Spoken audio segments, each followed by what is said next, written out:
কোরআনুল কারীমের সূরা বাকারার মধ্যে আছে, কোন ব্যক্তিকে জিনে ধরিলে, ভূতে ধরিলে, যেরকম সে এলোমেলো কথা বলে, আউলা জাউলা কথা বলে, চোখ টোক বিভিন্ন দিকে ঘুরায়, মাথা মুতা লাড়ে, কসম আল্লাহর কোরআনে আছে, আল্লাহ তাআলা বলেন সুদখোর কিয়ামতের দিন এইভাবে মাতালগ্রস্ত জিনে ধরুন না ভূতে ধরুন না মানুষের মতো দাঁড়াবে। আল্লাযীনা ইয়াকুলুনার রিবা লা ইয়াকুমুনা ইল্লা কামা ইয়াকুমুল্লাযী ইয়াতাখাব্বাতুহু আশ-শাইতানু মিনাল মাস। কোরআনে সূরা বাকারাতে আছে, আল্লাহ তাআলা বলেন সুদখোরের পরিণতি হবে, সে দাঁড়াবে এই অবস্থায় যেন শয়তান জিন দুষ্ট কিছু তার উপরে আসর করছে, এরকম মাতালের মতো, মাতালের মতো। এই জন্য দয়া করে এটা বুঝতে শিখেন, প্রসঙ্গক্রমে বললাম এটা ভাবতে শিখেন। কেন আপনি হারাম রোজগার করবেন, কেন আপনি হারামের রাস্তায় যাবেন? একটা কথা জরুরি মনে রাখেন বাপ, আল্লাহ তাআলা কোরআনুল কারীমের মধ্যে আছে দুইটা আয়াত, একই রকম আল্লাহ বলছে আমি আদম থেকে মুহাম্মদ সাল্লাল্লাহু আলাইহি সাল্লাম যত নবী এবং রসুল পাঠিয়েছি, এই ১৬ লাখ নবী ১,২৪,০০০ বা ২,২৪,০০০ বা তার চাইতে বেশি কম, আল্লাহ পাক সকল নবীকে বলছেন দুইটা কথা। এক, তোমরা হালাল খাও, অতঃপর আমি আল্লাহর বন্দেগী করো, অতঃপর আমার বন্দেগী করো। ইয়া আইয়ুহার রুসুল কুলু মিনাত তাইয়্যিবাত ওয়া আমালু সালিহা, হে রাসূলগণ তোমরা হালাল খাও এবং নেক আমল করো। আল্লাহর নবী সাল্লাল্লাহু আলাইহি সাল্লাম বলেন উম্মত শোনো, হে মুমিনরা তোমরাও শোনো। নবীজি বলছে সমস্ত নবীকে আল্লাহ তাআলা এই কথাইটা যেরকম হুবহু বলছেন, খোদার কসম আল্লাহ মুমিন ইমানদার বান্দাদেরকেও এই কথাটা হুবহু নবীদের মতো করে ইমানদারদেরকেও বলছে। ইয়া আইয়ুহাল্লাযীনা আমানু কুলু মিন তাইয়্যিবাতি মা রাযাকনাকুম। আল্লাহ তাআলা বলেন হে ইমানদারগণ, তোমরা আল্লাহর দেওয়া রিজিকের হালাল যা তাই ভক্ষণ করো, তাই ভক্ষণ করো। ওয়াশকুরুলা, আল্লাহর শুকর আদায় করো। ইন কুনতুম ইয়াহু তা'বুদুন, যদি আল্লাহর বন্দেগী করতে চাও তাহলে আল্লাহর ইবাদতের জন্য হালাল খাও। তাহলে হালাল খাওয়া ইবাদতের জন্য বাধ্যতামূলক, নবীদের জন্য, উম্মতের জন্য। কথাটা বুঝছেন কিনা? তিরমিজি শরীফের হাদিসের মধ্যে আছে রাসূলুল্লাহ সাল্লাল্লাহু আলাইহি সাল্লাম একদিন সচক্ষে দেখলেন কাবা ঘরের গিলাফ দইরা, চুল এলোমেলো, অনেক দূর থেকে সফর করে আসছে, বড় বেশি কাকুতি মিনতি করে আল্লাহর কাছে দুই হাত তুলে এক লোক আল্লাহর কাছে ফরিয়াদ করতেছে, ইয়া রব ইয়া রব, আয় আল্লাহ আমাকে এই দেন, এই দেন, এটা দেন, ওইটা দেন, ওইটা দেন। নবীজি সাহাবীদেরকে দেখাইয়া বললেন দেখো ওই লোকটার দিকে দেখো, মাতআমুহু হারাম, মাশরাবুহু হারাম, মালবাসুহু হারাম, গুযিয়া বিল হারাম, ফাআন্না ইউস্তাজাবু লাহু। নবী সাল্লাল্লাহু আলাইহি সাল্লাম বলেন দেখো সে যা খেয়েছে হারাম, সে যা পান করেছে তাও হারাম, সে যে পোশাক পরছে তাও হারাম, তার শরীরের যে গোশতগুলো হয়েছে এটাও হারাম। সে কাবা ঘর মাথাত লইয়া লাইলে কি লাভ হবে? কিভাবে তার দোয়া কবুল হবে? রাসূলুল্লাহ সাল্লাল্লাহু আলাইহি সাল্লাম বলেছেন ফাআন্না ইউস্তাজাবু লাহু। এই বাপ নিজের উপরে কদর করেন, নিজের উপরে রহম করেন। যেই সন্তানের জন্য, যেই স্ত্রী পুত্র পরিজনের জন্য হারাম খাইলেন, সুদ খাইলেন, ঘুষ খাইলেন, মিথ্যা বললেন, চুরি করলেন, ওজনে কম দিলেন, কাস্টমারকে ঠকাইলেন, বাটপারি চিটারি করলেন, আল্লাহর কসম, আল্লাহর কসম, আল্লাহর কসম, আখিরাত তো মিলবেই না, কবর তো মিলবেই না, দুনিয়াও মিলবে না। এই নাফরমান সন্তান আপনার মৃত্যুর পরে আপনার মনে রাখবে না, রাখবে না, রাখবে না। দৈন্তান নাই কান্না। আমনে কবরের থেকে 20 বছর পরে আইসা, 10 বছর পরে আইসা দেখে যাইয়েন আমনের ঘরে আপনার রেখে যাওয়া স্মৃতির কিচ্ছু নাই, কিচ্ছু নাই। পরবর্তী 20 বছরের ব্যবধানে খাট, পালং, সোফা, ফার্নিচার, কাছের ফ্লেট, নুনের বাড়ি, আমনে যেগুলো জমায়ে দিয়ে গেছিলেন এটি নাই। জিজ্ঞাসা করবেন শুধু পুত নাতিরে, কিরে বাবা আমারগুলা কই? বলবে এগুলো এখন চলে না, এগুলো ওল্ড মডেল। যে হালাই দিছি বউটাকে। তাহলে তোমার সন্তানই তো তোমার দুনিয়া ফেলে দিল, তোমার বংশধরই তো তোমার দুনিয়া ফেলে দিল, তো আখিরাত তো মিললই না, তো দুনিয়া কোথায় মিলল? দুনিয়া কোথায় মিলল? এই জন্য আল্লাহর দোহাই অনুরোধ করছি, কোনোভাবেই জিফুত ফালনের লেগেও সন্তান বংশধর ফ্যামিলি পরিবারের মুখে হাসি ফুটানোর জন্য ওদেরকে নিজেকে জাহান্নামের আগুনে ফেলে দিয়েন। ওই মুখে হাসি ফোটে না, ওই মুখে জাহান্নামের আগুন পুড়বে, আগুন পুড়বে। আল্লাহ তাআলা কোরআনুল কারীমের মধ্যে বলছে, আমি নিজে কিতাবে পড়ছি, কোন বান্দার একটি আমল কবুল হলো কিনা এটার প্রমাণ হলো ওই বান্দাকে আল্লাহ তাআলা এটা কবুল করিলে দ্বিতীয়বার পরের আমল পুনরায় তাকে ওই আমল করার তৌফিক দেয়। এজন্য যার ফজরের নামাজ কবুল হইছে তাকে আল্লাহ জোহর করার তৌফিক দেয়, যার জোহর কবুল হইছে তারে আল্লাহ আসর করার তৌফিক দেয়, যার আসর কবুল হইছে আল্লাহ তারে মাগরিব পড়ার তৌফিক দেয়, যার মাগরিব কবুল হইছে আল্লাহ তারে এশার নামাজ পড়ার তৌফিক দেয়। তাহলে আমনে চান্দু শুক্রবারের 2 রাকাত নামাজ পড়া আগে দিয়েও ফজর পড়েন নাই, পরে দিয়েও আসর পড়েন নাই, মাগরিব পড়েন নাই, সারা সপ্তাহ নামাজ পড়েন নাই, আমনের জুমার নামাজের কি দশা আমনে বুঝেন? হ্যাঁ, কে বলছে? এই যুবক ছেলেরা, তোমরা যারা শুধু জুমার নামাজ পড়ো অথবা মাঝ বয়সী যারা আপনারা যারা শুধু শুক্রবারের 2 রাকাত নামাজ পড়েন, এটা আপনাদেরকে কে শিখাইছে বলেন? কার থেকে আপনারা এটা নিলেন বলেন? কোন আলেমে দ্বীন কোনদিন আপনাদেরকে বলছে যে এক মুসলমানের জন্য নামাজ শুধু শুক্রবারে? কথা বলেন না কেন? তাহলে এটা আপনারা কোত্থেকে নিলেন? কিভাবে নিলেন আপনারা? মসজিদগুলো দোতলা হয়, শুক্রবারে জায়গা হয় না। মসজিদ ভাঙ্গা নতুন মসজিদ হয়, জুমার নামাজে জায়গা হয় না। মসজিদ কি শুধু জুমার নামাজের জন্য না 5 ওয়াক্ত নামাজের জন্য? হ্যাঁ, শুনেন, এটা মনে রাখেন। ইহুদিদের হাতে এই যে আজকে ইসরায়েল মুসলমানের রক্তে ভাসায় ফেলতেছে ফিলিস্তিন, গাজা, এখন আবার হামলা শুরু করছে লেবাননে। এই ইহুদি বেঈমানরা, এই ইহুদি কাফেররা, ওদের একটা ধর্মের বিশ্বাস আছে, জানেন? ওদের ধর্মীয় একটা বিশ্বাস আছে, ওদের পাদ্রীদের কথা, ওদের রাব্বি যাদের ধর্মগুরু তাদের একটা বিশ্বাস আছে। তারা বলে যে মুসলমান যেদিন জুমা এবং ফজর, মুসলমানের এই 2 নামাজ যেদিন বরাবর হবে, সেদিন মুসলমানের হাতে গোটা পৃথিবী মুসলমানের কদমের নিচে আসবে। কোন নামাজ? জুমা এবং ফজর। আমি নিজে কিতাবে পড়ছি। হ্যাঁ, ইমানের বিজয়ের জন্য, মুসলমানের বিজয়ের জন্য ফজরের নামাজ জরুরি। তাহলে এরপরে কি কথা থাকতে পারে? আল্লাহর কথার উপরে আর কি আবেদন হইতে পারে? এই জন্য ইনশাআল্লাহ এরপরে আপনারা আর যেটুকু সম্ভব হয়েছে বসছেন, এইবার স্বেচ্ছাসেবক ভাইরা জিম্মাদারি আদায় করেন, আদায় করে যেটুকু কেউরে বসাইতে পারলে বসান, আর না যা কোনোভাবেই জায়গা দিতে না পারলে ওনাদেরকে বলেন সামনের বছর আসতে। সামনের বছর ওনারা যেন আগে আগে আসে, তাইলে ওনারা আইসা আগে বসে। এবার তো শিক্ষা হয়েছে যে আগে না আইয়া ভুল হয়েছে, ঠিক না? আল্লাহ তাআলা আমাদেরকে বুঝ দান করে। এই সূরায়ে মাআরিজ, এই সূরার এই আয়াতের মধ্যে যেখান থেকে আমি পড়ছি 19 নম্বর আয়াত, আল্লাহ তাআলা মানুষের স্বাভাবিক একটা চরিত্র তুলে ধরছে। প্রথম, মানুষ মাত্রই তার স্বাভাবিক চরিত্রটা কেমন হয় আল্লাহ তাআলা এটা প্রথম তুলে ধরছেন।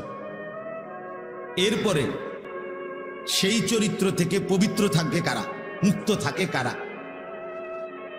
এরকম গুণাবলী সম্পন্ন কিছু বান্দার পরিচয় আল্লাহ তাআলা তুলে ধরছেন।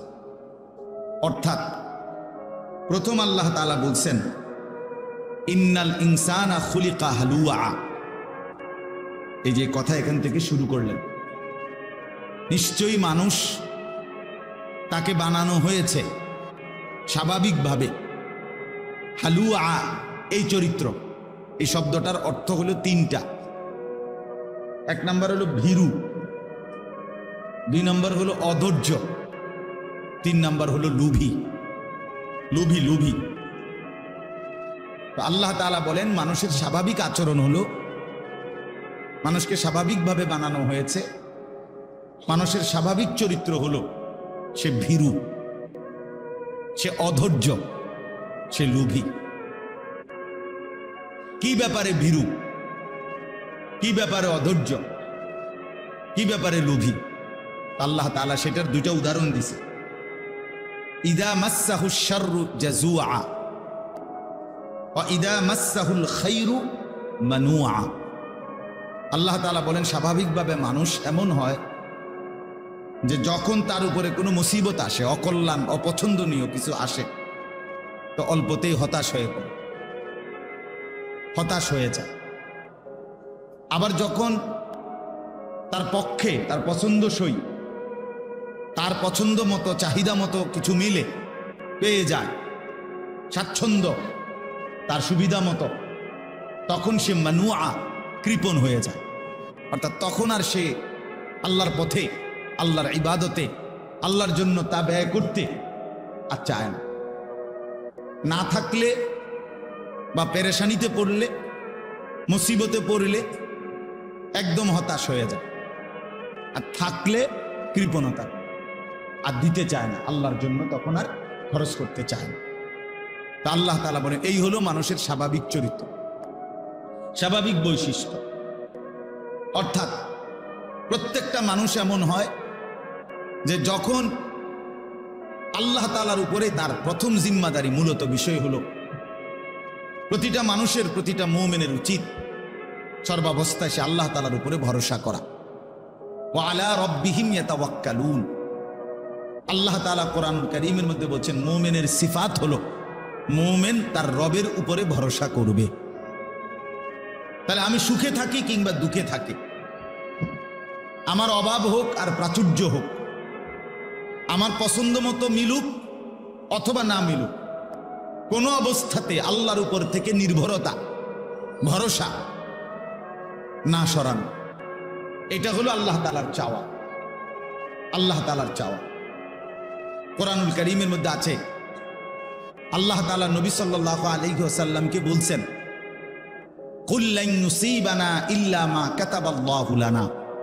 হে নবী, আপনি বলে দেন পৃথিবীবাসীকে, আপনার উম্মতকে, সমস্ত ইমানদারদেরকে, সবাইকে বলেন যে শোনো, এ কথার বিশ্বাস রাখো যে লান ইউসিবানা ইল্লা মা কাতাবাল্লাহু লানা, আমাদের উপরে কোনো মুসিবত আসবে না, কোনো পেরেশানি আসবে না, আসবে ওইটুকু যেটুকু আল্লাহ আমাদের জন্য তাকদীরে লিখে রাখছেন। মা কাতাবাল্লাহু লানা, আল্লাহ যা লিখে রাখছেন, ফয়সালা করছেন, সেটা আসবেই। এর অতিরিক্ত কিছুই হবে না, এর অতিরিক্ত কিছুই হবে। হুয়া মাওলানা, আল্লাহ বলেন নবী এটাও বলে দেন যে আল্লাহই সব অবস্থায় আমাদের অভিভাবক। আমাদের সব অবস্থায় অভিভাবক কে বাপ? আল্লাহ। হুয়া মাওলানা। এরপরে আল্লাহ বলেন, এটাও বলে দেন ওয়া আলাল্লাহি ফালিয়াতাওয়াক্কালিল মুমিনুন, সমস্ত মুমিনদের উচিত শুধুই কেবল আল্লাহ তাআলার উপরে ভরসা করা। কার উপরে ভরসা করা? আল্লাহ তাআলার উপরে ভরসা। আমার ভাই, হাতে ধরা যাদের মোবাইল, আপনারা এই মোবাইলটা আল্লাহর বস্তে বন্ধ করে দেন। বন্ধ করে আমার অনুরোধ, আপনারা দয়া করে এমনি একটু কথা শুনেন, আমার দিকে তাকায়া। আল্লাহর কথা উলামায়ে কেরামের চোখের দিকে তাকায়া শুনলে বরকত হয়। মোবাইলটারে সামনে যদি হাতের মধ্যে আপনি ধরে রাখেন, এটা একটা দেওয়াল উঠাই দিলেন, আপনি জীবনেও আপনার কোনো পরিবর্তন হবে না, ওই মোবাইলই থাকবে সব। নিজের কলিজা নড়বে না, দিল নড়বে না, বুঝছেন না? একটা ইন্তেজাম, একটি মাহফিল আল্লাহর কথা পরিবর্তনের জন্য, জিন্দেগি বদলাবার জন্য। কলিজা যদি না নড়ে, বিবেক যদি না নড়ে, নিজের মধ্যে কিছুটা হইলেও যদি নড়াচড়া না আসে, তো শুনিলাম আমি যেমন ছিলাম তেমন, এভাবেই দিনের পর দিন, মাসের পর মাস, বছরের পর বছর। এটা তো হইতে পারে, এটা তো উচিত না। কোরআনুল কারীমের মধ্যে আছে, আল্লাহ তাআলা বলতেছেন সাহাবীদের আখলাক, ইযা সামিউ মা উনজিলা ইলার রাসূল তারা আয়ুনাহুম তাফীদু মিনাদ দাম'i। আল্লাহ বলেন, বন্ধু আপনার সাহাবীরা এমন, যখন আমি আল্লাহ তাআলা কোরআন নাজিল করি আর সেটা যখন আপনার জবান দিয়ে তারা শুনে, আপনি দেখতে পাবেন আপনার সাহাবীদের প্রত্যেকের চোখ থেকে অঝরে পানি ঝরতেছে। এই কথা ছিল, এই মোমেন কোরআন শুনলে নড়ে চড়ে বসবে।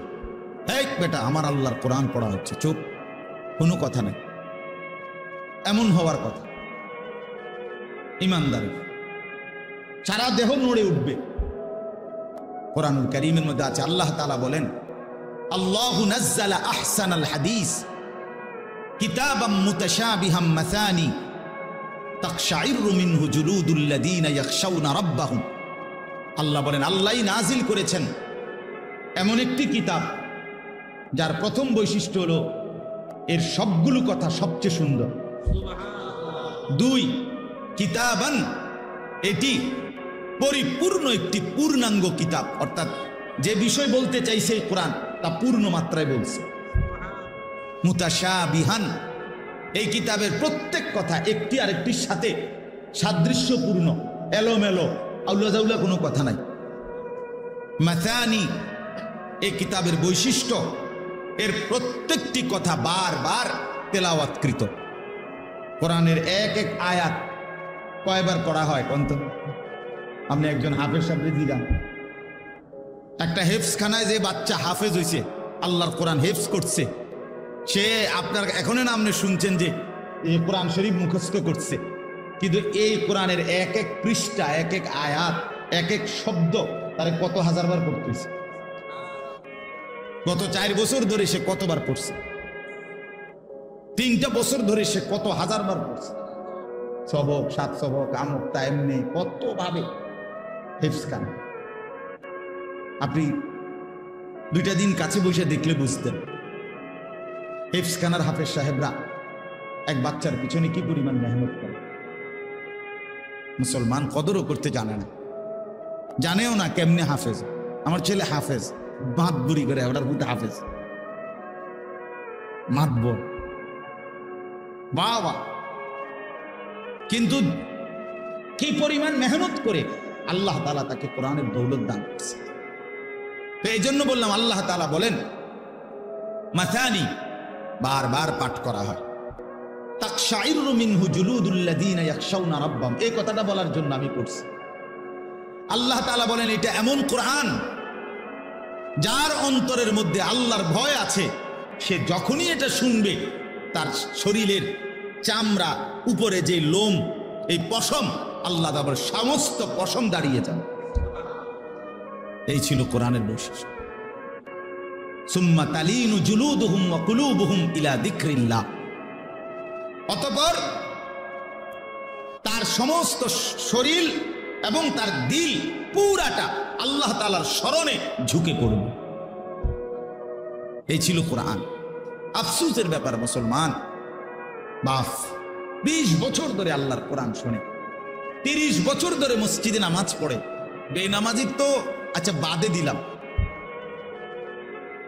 কিন্তু নামাজি মানুষ চাচা আজগা 20 বছর 15 বছর থেকে সামনের কাতারে বসেই নামাজ পড়ে, দ্বিতীয় কাতারে, প্রথম কাতারে, এশার নামাজ, ফজরের নামাজ, মাগরিবের নামাজ, আল্লাহর কোরআন শুনতেছে ইমাম সাহেবের জবান, কিন্তু 30 বছরে কলজার ভিতরে এই বিবেকটাও আসে নাই যে আমার কোরআন শরীফটা অশুদ্ধ, এটা ঠিক করা দরকার। এ কি পরিমাণ বদনসিব মুসলমান! তার কলিজার পরিবর্তন তো পরের খবর, দিল নড়বে এটা তো পরের খবর, নিজের কোরআন শরীফটা যে অশুদ্ধ, সূরা কেরাত, এইটাও মানতে নারাজ, এটাও বুঝতে নারাজ। দাদা কইছে বাইনতাম দান, বাইনতে আসি ও দাদান। ও দাদান মানে ভিজা দান। ভিজা ধান ঢেকিতে দিলে এটা সারাদিন বাইরে এলেও ধান থেকে চাউল আলাদা হবে না, হবে না। তাহলে এই জন্য এটা আল্লাহর কোরআনের কথা বলতে গিয়ে বলি, জিন্দেগি যদি না নড়ে, বিবেক যদি না নড়ে, দিল যদি না নড়ে, তো আল্লাহর কোরআন কি শুনবেন, কি বুঝবেন?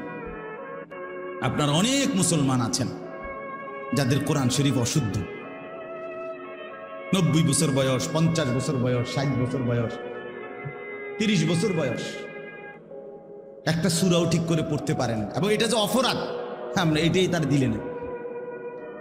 এইটা যে একটা পাপ, অন্যায়, এটা যে গুনাহ, এটা যে একটা দুর্ভাগ্য, এইটাও জান, এইটাও জান। বছরের পর বছর এক তালে আছে, এক তালে অশুদ্ধ। আত্তাহিয়াতু শুদ্ধ বলতে পারে না, দোয়ায়ে কুনুত শুদ্ধ পড়তে পারে না। এটা যে কোনো ঠিক করা দরকার, এই মানসিকতাও না। শব্দটা হলো সামিআ, আইন, সামি আল্লাহু, আইন। আমনে কোন সামি আল্লাহু লিমান হামিদা, সামিয়া, এটা তো ইয়া। এটা কি হলো? আপনি 100 বছর পড়লেও তো এটা হয়েছে না।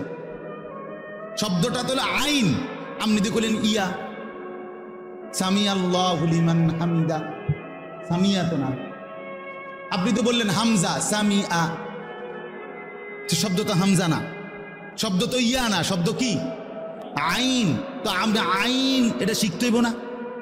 এটা হলকের মাঝখান দিয়ে কেমনে উচ্চারণ করতে হয় এটা শিখতে হবে না আপনাকে? আপনার শুদ্ধ হবে কেমন? শুদ্ধ হবে কেন? বড় যে কাফ, কুল, কুল, এটা যদি কোনো আলেম থেকে কেউ মস্ক না করে, খুদার কসম, সে ইহো জিন্দিগি তো সঠিক উচ্চারণ করতে পারবে না। কবরের থেকে উচ্চাইলেও পারত না। এটা কোনো আলেম থেকে শিখতে হবে। কারণ বাংলাতে এ কফ, এটার কোনো অক্ষর নেই। ছোট কাফের অক্ষর আছে ক, মানে ছোট কাফ যেটা, সেটার জন্য কি আছে? ক, ক, ক, খ, এই ক, এটা দ্বারা বোঝা গেল যে ছোট কাফ।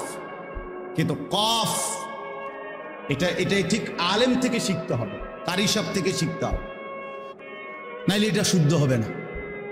আপনি যদি অনুবাদ না, উচ্চারণওয়ালা কোরআন শরীফও পড়েন, কাম হইত না। এই জন্য আপনাদের কাছে বললাম, আমি যে উদ্দেশ্যে বলতেছিলাম,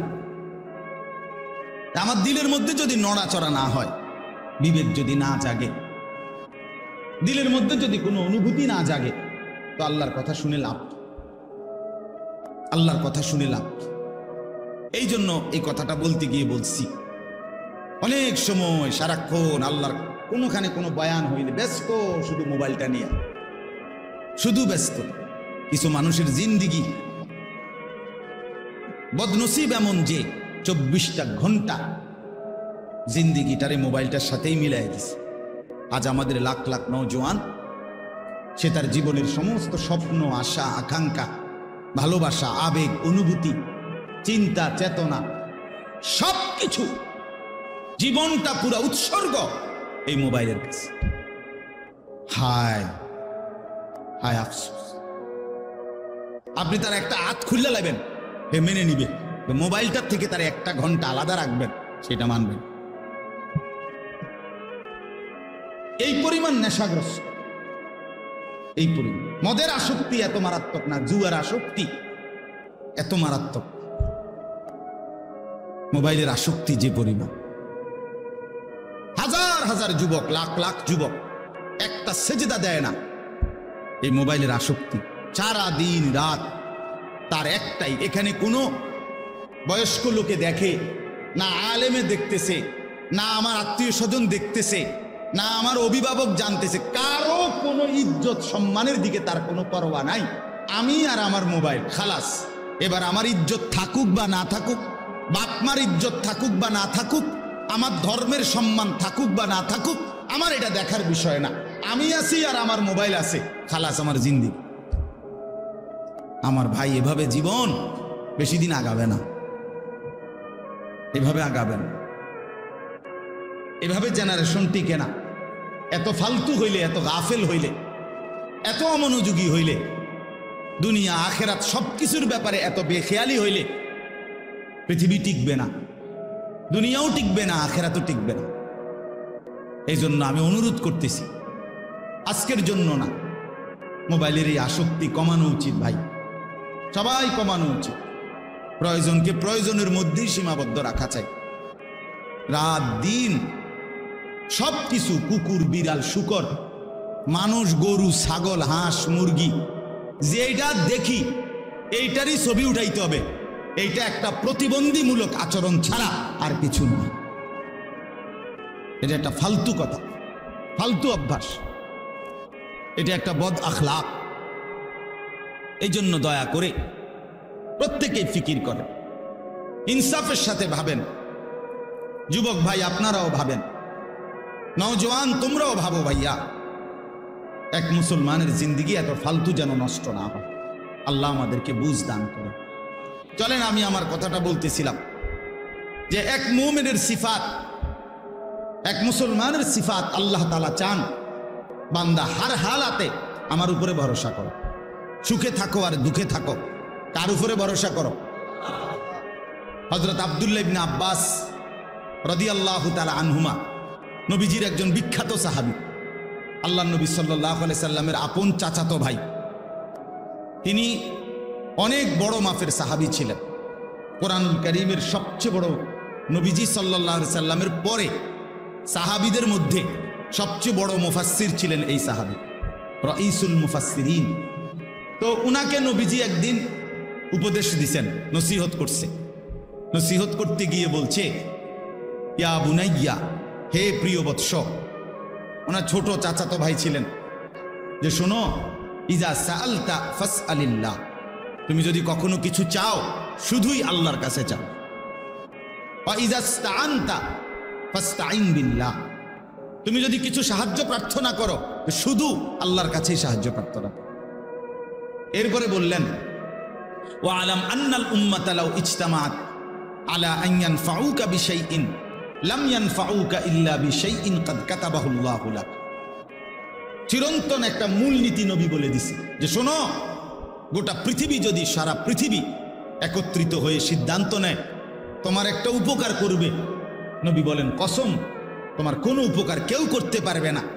তোমার কেবল ওই উপকারটাই হবে যেটা আল্লাহ তাআলা তোমার জন্য লিখে রেখেছে।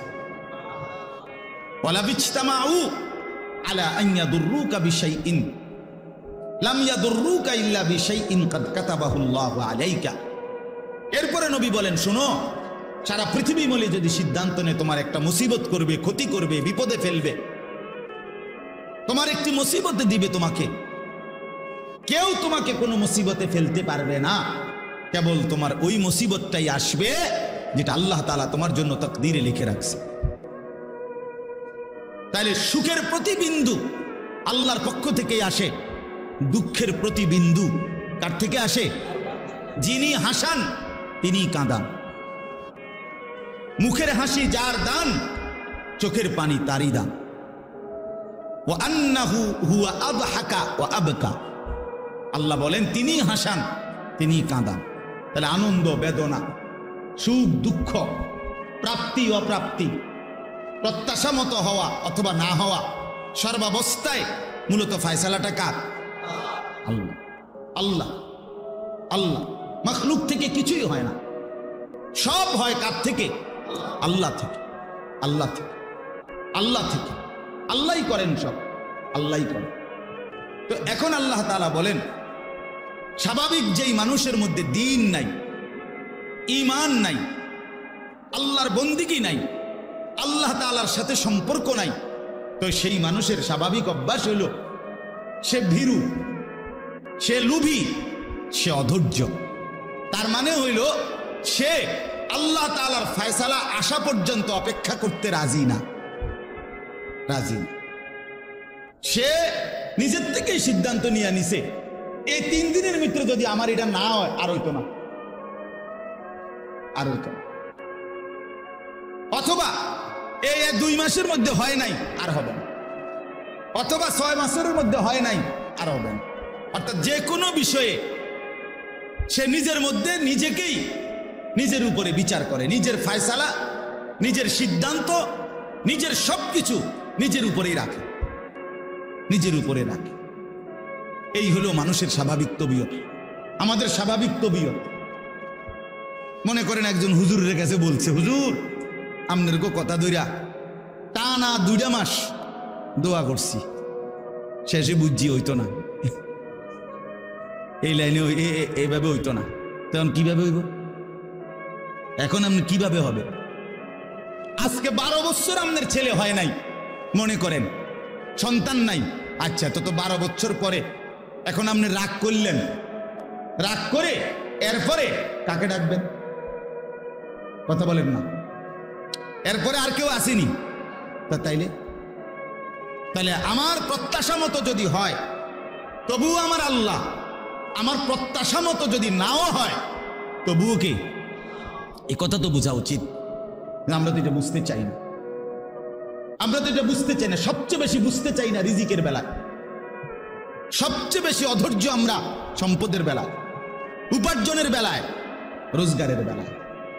আমাদের কলিজার ভিতরে শয়তান এটা বসাইছে যে তুই যদি হারাম না খাও, তুই যদি সুদ না খাও, তুই যদি কিস্তি না নাও, তুমি যদি মিথ্যা না বলো, তুমি যদি ওজনে কম না দাও, তুমি যদি মানুষকে না ঠকাও, বাটপারি সিটারি যদি না করো, তাইলে তোমার সংসার চলবে না, জিন্দেগি চলবে না। এসব হুজুর্গ কথা ধইরা এই সমস্ত বুজুর্গি লইয়া বইয়া থাকলে দুনিয়া চলন যেত। এইটা আপনারে যে বুঝাইছে, আপনার কলজাত ঢুকাইছে, তার নামে শয়তান, তার নাম শয়তান। শয়তান, ইবলিস, ইবলিসে বুঝাইছে। তো আল্লাহ তাআলা বলেন, আমার বান্দা তুমি অল্পতেই ভীরু হয়ে যাও, তুমি আমার ফয়সালার অপেক্ষা করতে রাজি হও না, তুমি আমার আশা পর্যন্ত অপেক্ষা করতে চাও না, অপেক্ষা করতে চাও না। আজকে বলেন তো, ইনসাফের সাথে বলেন, যে মুসলমান বাবা 16 বছরের, 18 বছরের, 20 বছরের ছেলেটাকে দুনিয়ার দেশে হোক বা বিদেশে হোক উপার্জনের জন্য হয় বিদেশ পাঠাবে, নয়তো দেশে কোনো কামাই রোজগারি করাবে। এই জন্য সে প্রকাশ্যে স্পষ্টভাবে বুঝা শুই না সুদে টাকা নিল, কিস্তিতে টাকা নিল, হারামে টাকা নিল। তো সে কি বুঝাইতে চাইল আল্লাহকে? যে আল্লাহ, আমনের উপরে ভরসা করে বইয়া থাকলে আমার ভূতের কোহালে দুঃখ আছে। তো নাই তো কি, নাই তো কি বলেন, নাই তো কি? আমনের কথা মতো এইটা হারাম সেইটা হারাম ইতান লইয়া বইয়া থাকলে আমার চলতো না। আমার এখন টাকা দরকার, আমার এখন দরকার। কি পরিমাণ বদনসিব মুসলমান! কিভাবে আমরা আল্লাহকে ভুলে যাই, কিভাবে আমরা আখিরাতকে ভুলে যাই, নিজের কবর ভুলে যাই। আমার বাপ, এই জন্য আল্লাহ তাআলা বলেন, ইদা মাসসাহুশ শাররু জাজুআ, আমার বান্দা এমন, যখনই একটু মুসিবত হয়, যখনই প্রত্যাশা মতো হয় না, যখনই তার চাওয়া মতো আসে না, তো সে হতাশ হয়ে যায়। যে না, হইতো না, এ হক হালালি লাইন লইয়া বইয়া থাকলে হইতো না, হুজুরদের কথা ধরে বইয়া থাকলে হইতো না। বুঝেন নাই কথাটা? হতাশ, সে হতাশ, অর্থাৎ সে তখন নিজের উপরে দায়িত্ব নিয়ে নেয়, নিজের উপরে ফয়সালা নিয়ে নেয়, হতাশ হয়ে যায়। আর কি, আবার যখন চাহিদা মতো মিলে, সব কিছু ঠিক আছে, কামাই রোজগারি দেশে বিদেশে সর্বদিকে, এইবার আর আল্লাহর জন্য ব্যয় করা, অর্থাৎ উপার্জন আমার সব ঠিক মতো আসতেছে কামাই, এখন আমার এই উপার্জনের উপরে যাকাত ফরজ না, এটা নিয়ে আলোচনাও করবে না, জিজ্ঞাইতেও না। এটা হুজুরের কাছে জানতেও চাইবে না যে হুজুর আমার এই পরিমাণ সম্পত্তি আছে, আমার উপরে কত টাকা যাকাত আসছে, এটা হিসাব করে দেন। দিছি হুজুর, দিছি, এটা দিছে না, দিছি আল্লাহর রহমতে, যে লুঙ্গি দিছি যাকাতের উর্ফি দিয়ে গেছে গা, লুঙ্গি দিছে, আইডিয়া করে লুঙ্গি দিছে, মানে 200 লুঙ্গি দিয়ে দিছে। কথা বুঝছেন না? আইডিয়া করে দিয়ে দিছে। যাকাত কি আইডিয়া করে দেয়? কথা বলেন না কেন? আপনি মনে করেন যে হুজুর জোহরের নামাজের ফরজ কয় রাকাত? 4 রাকাত। কথা বুঝেন? হ্যাঁ, আর হুজুর যেই রুকু সিজদা দিছি 8-10 রাকাত দেব, তে এই নামাজ হয়েছে তো? তো আপনার এত ভালো, অত ভালো না। আপনারা এত বেশি করতে গেছে কিনা, আপনারা 4 রাকাত গুণ না পড়তে গেছে, ঠিক কিনা বলেন? তাইলে আল্লাহ তাআলা বলেন মানুষের স্বাভাবিক তবিয়ত হলো যখনই সে পায় না হতাশ হয়ে যায়, আল্লাহর উপর থেকে ভরসা হারিয়ে ফেলে, আর যখন পায় আসে তখনও সে কৃপণতা করে, বখিলি করে, আল্লাহর হক আল্লাহর হুকুম পালন করতে কার্পণ্য করে। কি পরিমাণ মুসলমানের উপরে হজ ফরজ, কই আদায় করে, কই আদায় করে, কই স্বাভাবিক যেই চলার ক্ষেত ফসল, স্বাভাবিক যেই জমি জমা, এর মধ্যে থেকে যদি কোনো মুসলমান তার সংসারের প্রয়োজন মিটাবার মতো যেটুকু আছে জমি ফসল সম্পদ, এইটুকু থেকে কিছু অংশ যদি সে বিক্রিও করে, তাইলে তার হজের টাকা হবে, আর বাকিটা দিয়ে তার সংসার স্বাভাবিক চলবে। এই মুসলমানের উপরে নিঃসন্দেহে হজ ফরজ, হজ ফরজ। রাসূলুল্লাহ সাল্লাল্লাহু আলাইহি সাল্লাম বলছে যে হজ ফরজ হওয়ার পরেও হজ করে নাই, না করে মরে গেল, খোদার কসম নবী বলছে আমি জানি না এটা কি ইহুদি মরছে না খ্রিস্টান মরছে, বাকি মুসলমান মরে নাই এটা জানি।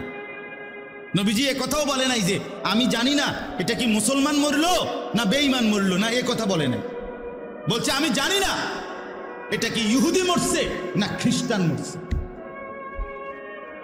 কত বড় কথা না, উনি বৈশা রয়েছে 3 ফুট বিদেশ গেছে, এখন 3 ফুটের ঘরে 2 জন কইরা 6 জন নাতি, তারা বিদেশ গিয়া সারছে, এরপরে যদি তাগো খোদা লোয়ায় তো তারা যদি টাকা দেয়, তে এবারে 83 বছরের বুড়া মিয়ারে যদি এরা হজে পাঠায়, তাইলে হেবড়া হজ করবে।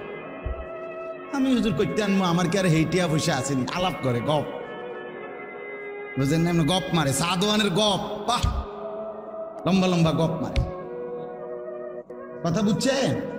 আপনার কিচ্ছু নাই, অথচ কোনো ব্যক্তির মৃত্যুর আগে তার সন্তান তো তার সম্পত্তির ওয়ারিস হয় না, কথা বলেন না কেন? মৃত্যুর আগে সম্পত্তির ওয়ারিস হয় তো সব তো আমনেরই, আমনের নাই কিচ্ছু তখন না যখন আপনি কবরে যাবেন, হেসুমে না, বুঝেন নাই কথা? আপনি জীবিত থাকাকালীন তো আপনারই সব, এগুলো এই বাড়ি আপনারই, এই ঘর আপনারই, এই সম্পদ আপনারই সব, এগুলো আপনার উপরেই তো হজ ফরজ। তো আল্লাহ তাআলা বলেন ওয়া ইদা মাসসাহুল খায়রু মানুআ, আমি যখন পছন্দ মতো কিছু দেই তখন কার্পণ্য করে আমার হুকুম আদায় করতে সচেষ্ট হয় না, আর যখন কখনো মুসিবতে ফেলি তো সেই আমি আল্লাহর উপরে হতাশ হয়ে পড়ে, আমার উপরেই অভিযোগ দিয়ে দেয় যে হা খোদা হুজুর, না আমরা কোয়ালে ব্যবসা নাই, না হুজুর যত কথা এখন ব্যবসা আমার কপালে নাই, কি তৈছে না কার ফুরা মায়ের কি মায়ের ওই কেজি প্রতি 25 পয়সা করে মায়ের, প্রতি কেজি আলুতে হয়তো কি 20 পয়সা মার খাইছে, নাইলে 50 পয়সা মার খাইছে, এইটার আফসোসে আল্লাহর আরো শুদ্ধা কাঁপে, এটার আফসোস। তাহলে একটু হারাইলে এই পরিমাণ আফসোস, কিন্তু পাইলে সেই পরিমাণ কৃতজ্ঞতা কোথায়? কথা বলেন। এই জন্য বাপ আমার, আল্লাহ তাআলা এবার পরের কথাগুলো শুনেন। তাহলে প্রথম কথা আল্লাহ তাআলা তুলে ধরছে, মানুষের স্বাভাবিক তবিয়ত হলো মানুষ ভীরু, মানুষ লোভী, মানুষ অধৈর্য, মানুষ আমি আল্লাহ তাআলার ফয়সালা পর্যন্ত অপেক্ষা করতে চায় না। আল্লাহর নবী সাল্লাল্লাহু আলাইহি সাল্লাম বলেন ওয়াল্লাহি লান তামুতা নাফসান হাত্তা তাস্তাকমিলা রিজকাহা, নবীজি বলেন আল্লাহর কসম উম্মত, তোমাদের কারো মৃত্যু হবে না তার জন্য বরাদ্দকৃত রিজিক পূর্ণ না করে, রিজিক পূর্ণ করেই মরবে। আল্লাহর নবী সাল্লাল্লাহু আলাইহি ওয়াসাল্লাম বলছেন লা ইয়াহমিলান্নাকুম ইসতিবতাউর রিজকি ফি মাআসিল্লাহ, নবীজি বলেন শুনো উম্মত, আল্লাহর দেওয়া রিজিক, আল্লাহর দেওয়া বরাদ্দ তোমার কাছে আসতে দেরি হচ্ছে, এই কথা মনে করে তুমি আল্লাহর নাফরমানিতে লিপ্ত হইও না। আল্লাহ কোন দিন দিব এত ভরসা, আরে এতদিন বইয়ে থাকার টাইম আমার নাই। তাহলে এই কথা রাসূলুল্লাহ সাল্লাল্লাহু আলাইহি সাল্লাম বলেন যে তুমি আল্লাহর উপরে ভরসা সরাইয়া সুদের উপরে, ঘুষের উপরে, মিথ্যার উপরে, কিস্তির উপরে, হারামের উপরে কেমনে আস্থা নিনা। কি পরিমাণ মুসলমান আমাদের মধ্যে এই হারামের সাথে সম্পৃক্ত বলে। বয়স্ক মানুষ, বুঝমান মানুষ প্রকাশ্যে বুঝে এটা হারাম, এরপরেও নিজের জীবনের সাথে এটা মিশায় নিছে। কোরআনুল কারীমের সূরা বাকারার মধ্যে আছে, কোন ব্যক্তিকে জিনে ধরলে, ভূতে ধরলে, যেরকম সে এলোমেলো কথা বলে, আউলা জাউলা কথা বলে, চোখ টোক বিভিন্ন দিকে ঘুরায়, মাথা মুতা লাড়ে, কসম আল্লাহর কোরআনে আছে, আল্লাহ তাআলা বলেন সুদখোর কিয়ামতের দিন এইভাবে মাতালগ্রস্ত, জিনে ধরুই না ভূতে ধরুই না মানুষের মতো দাঁড়াবে। আল্লাযীনা ইয়াকুলুনার রিবা লা ইয়াকুমুনা ইল্লা কামা ইয়াকুমুল্লাযী ইয়াতাখাব্বাতুহু আশ-শাইতানু মিনাল মাস। কোরআনে সূরা বাকারাতে আছে, আল্লাহ তাআলা বলেন সুদখোরের পরিণতি হবে, সে দাঁড়াবে এই অবস্থায় যেন শয়তান, জিন, দুষ্ট কিছু তার উপরে আসর করছে, এরকম মাতালের মতো, মাতালের মতো। এজন্য দয়া করে এটা বুঝতে শিখেন। প্রসঙ্গক্রমে বললাম এটা ভাবতে শিখেন। কেন আপনি হারাম রোজগার করবেন? কেন আপনি হারামের রাস্তায় যাবেন? একটা কথা জরুরি মনে রাখেন বাপ, আল্লাহ তাআলা কোরআনুল কারীমের মধ্যে আছে দুইটা আয়াত, একই রকম আল্লাহ বলছে আমি আদম থেকে মুহাম্মদ সাল্লাল্লাহু আলাইহি সাল্লাম যত নবী এবং রসুল পাঠিয়েছি, এই ১৬ লাখ নবী ১,২৪,০০০ বা ২,২৪,০০০ বা তার চাইতে বেশি কম, আল্লাহ পাক সকল নবীকে বলছেন দুইটা কথা। এক, তোমরা হালাল খাও, অতঃপর আমি আল্লাহর বন্দেগী করো, অতঃপর আমার বন্দেগী করো। ইয়া আইয়ুহার রুসুল কুলু মিনাত তাইয়্যিবাত ওয়া আমালু সালিহা, হে রাসূলগণ তোমরা হালাল খাও এবং নেক আমল করো। আল্লাহর নবী সাল্লাল্লাহু আলাইহি সাল্লাম বলেন, উম্মত শোনো, হে মুমিনরা তোমরাও শোনো। নবীজি বলছে সমস্ত নবীকে আল্লাহ তাআলা এই কথাইটা যেরকম হুবহু বলছেন, খোদার কসম আল্লাহ মুমিন ইমানদার বান্দাদেরকেও এই কথাটা হুবহু নবীদের মতো করে ইমানদারদেরকেও বলছে। ইয়া আইয়ুহাল্লাযীনা আমানু কুলু মিন তাইয়্যিবাতি মা রাযাকনাকুম। আল্লাহ তাআলা বলেন, হে ইমানদার কোন, তোমরা আল্লাহর দেওয়া রিজিকের হালাল যা তাই ভক্ষণ করো, তাই ভক্ষণ করো। আশকুরুলা, আল্লাহর শুকর আদায় করো। ইন কুনতুম ইয়াহু তা'বুদুন, যদি আল্লাহর বন্দেগী করতে চাও তাহলে আল্লাহর ইবাদতের জন্য হালাল খাও। তাহলে হালাল খাওয়া ইবাদতের জন্য বাধ্যতামূলক, নবীদের জন্য, উম্মতের জন্য। কথাটা বুঝছেন কিনা?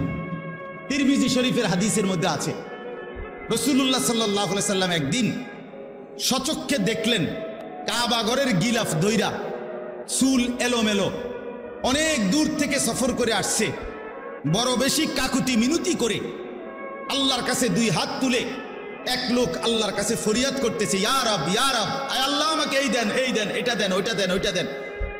নবীজি সাহাবীদেরকে দেখাইয়া বললেন, দেখো ওই লোকটার দিকে দেখো, মাতআমুহু হারাম, মাশরাবুহু হারাম, মালবাসুহু হারাম, গুযিয়া বিল হারাম, ফাআন্না ইউস্তাজাবু লাহু। নবী সাল্লাল্লাহু আলাইহি সাল্লাম বলেন, দেখো সে যা খেয়েছে হারাম, সে যা পান করেছে তাও হারাম, সে যে পোশাক পরছে তাও হারাম, তার শরীরের যে গোশতগুলো হয়েছে এটাও হারাম। সে কাবা ঘর মাথাত লইয়া লাইলে কি লাভ হবে? কিভাবে তার দোয়া কবুল হবে? রাসূলুল্লাহ সাল্লাল্লাহু আলাইহি সাল্লাম বলেছেন, ফাআন্না ইউস্তাজাবু লাহু। এই বাপ নিজের উপরে কদর করেন, নিজের উপরে রহম করেন। যেই সন্তানের জন্য, যেই স্ত্রী পুত্র পরিজনের জন্য হারাম খাইলেন, সুদ খাইলেন, ঘুষ খাইলেন, মিথ্যা বললেন, চুরি করলেন, ওজনে কম দিলেন, কাস্টমারকে ঠকাইলেন, বাটপারি চিটারি করলেন, আল্লাহর কসম, আল্লাহর কসম, আল্লাহর কসম, আখিরাত তো মিলবেই না, কবর তো মিলবেই না, দুনিয়াও মিলবে না।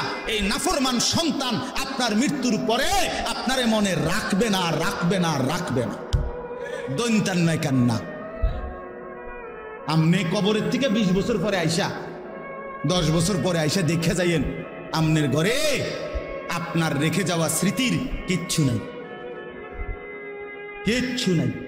পরবর্তী 20 বছরের ব্যবধানে খাট পালং সোফা ফার্নিচার কাছের ফ্লেট নুনের বাড়ি আমনে যেগুলো জমায়ে দিয়ে গেছিলেন এটি নাই। জিজ্ঞাসা করবেন শুধু পুত নাতিরে, কিরে বাবা আমারগুলা কই? বলবে এগুলো এখন চলে না, এগুলা ওল্ড মডেল, হালাই দিছি বউ তাকে। তাহলে তোমার সন্তানই তো তোমার দুনিয়া ফেলে দিল, তোমার বংশধরই তো তোমার দুনিয়া ফেলে দিল, তো আখেরাত তো মিললই না, দুনিয়া কোথায় মিলল? দুনিয়া কোথায় মিলল? এই জন্য আল্লাহর দোহাই অনুরোধ করছি, কোনোভাবেই জিফুত পালনের লেগেও সন্তান বংশধর ফ্যামিলি পরিবারের মুখে হাসি ফুটানোর জন্য ওদেরকে নিজেকে জাহান্নামের আগুনে ফেলে দিয়েন। ওই মুখে হাসি ফোটে না, ওই মুখে জাহান্নামের আগুন পুড়বে, আগুন পুড়বে। আল্লাহ তাআলা কোরআনুল কারীমের মধ্যে বলছে তালফাহু ওয়ুজুহাহুমুন নার ওয়া হুম ফিহা কালিহুন। আল্লাহ বলে জাহান্নামের চেহারাকে মাছ যেভাবে তেলের মধ্যে চাপ দিয়া দিয়া ভাজে, এক পিঠে চাপ দিলে যেরকম ভাজি করে আবার আরেক পিঠে, খোদার কসম আল্লাহ বলছেন জাহান্নামের দুই চেহারাকে, গালকে এইভাবে জাহান্নামের আগুনে চাপ দিয়ে দিয়ে পোড়ানো হবে। ওহুম ফিহা কালিহুন। আল্লাহ বলে জাহান্নামের চেহারাটা বিভৎস কালো হয়ে যাবে। আলাম তাকুন আয়াতি তুতলা আলাইকুম ফাকুনতুম বিহা তুকাদ্দিবুন। আল্লাহ বলেন, আল্লাহ তখন বলবেন জাহান্নামী, আমি আল্লাহর আয়াত, আমার হুকুম, আমার বিধান বারবার তোমার কাছে পড়া হয়েছিল, বলা হয়েছিল, শোনানো হয়েছিল, কিন্তু ফাকুনতুম বিহা তুকাদ্দিবুন, তুমি নাফরমান, আমার প্রত্যেকটা কথাকে মিথ্যা মনে করেছিলে। এই আয়াত এই সূরার শুরুতেই আছে। আল্লাহ বলেন ইউবাসসারুনাহুম ইয়াওয়াদ্দুল মুজরিমু লাউ ইয়াফতাদি মিন আযাবি ইয়াউমি ইদিম বিবানিহ। আল্লাহ বলেন নাফরমান হাসরের ময়দানে জাহান্নামের দৃশ্য দেখতে পাবে। জাহান্নামের দৃশ্য যখন দেখবে, খোদার কসম আল্লাহ বলেন প্রত্যেক পাপী নাফরমান আল্লাহকে বলবে, আল্লাহ আমাকে জাহান্নাম থেকে বাঁচিয়ে দেন, বিনিময়ে আজকের এই দিনে আমার যত সন্তান তাদেরকে জাহান্নামে দিয়ে দেন, ওয়া সাহিবাতিহি আমার স্ত্রীকে জাহান্নামে দিয়ে দেন, ওয়া আখিহি আমার ভাইকে জাহান্নামে দিয়ে দেন, ওয়া ফাসিলাতিহি আল্লাতী তুউযি আমার মহল্লাবাসী যাদের সাথে আমি থাকতাম তাদেরকেও জাহান্নামে দিয়ে দেন, ওয়া মান ফিল আরদি জামিআ আল্লাহ গোটা জমিনের সমস্ত মানুষকে জাহান্নামে দিয়ে দেন, সুম্মা ইউনজি বিনিময়ে শুধু আমারে বাঁচায়া দেন। আল্লাহ আমারে বাঁচায়া দেন। জাহান্নামের দৃশ্য দেখে সে এই পরিমাণ ভয় পাবে। আল্লাহ বলেন কাল্লা, কি বলবেন? কাল্লা, না বান্দা কখনোই হবে না। ইন্নাহা লাযা, জাহান্নামের আগুন বড় লেলিহান আগুনের শিখা, নাজ্জাআতাল লিশশাওয়া চামড়াগুলোকে একদম গলায়া ফেলবে, চামড়াগুলোকে পুড়ে ছাই করে ফেলবে। কুল্লামা নাদিজাত জুলুদুহুম বাদদালনাহুম জুলুদান গায়রাহা। আল্লাহ বলেন নাফরমানের জাহান্নামে চামড়া যখন জ্বলে যাবে, সাথে সাথে চামড়া নতুন করে বানিয়ে দেয়া হবে। কুল্লামা আরাদু আন ইয়াখরুজু মিনহা উঈদু ফিহা।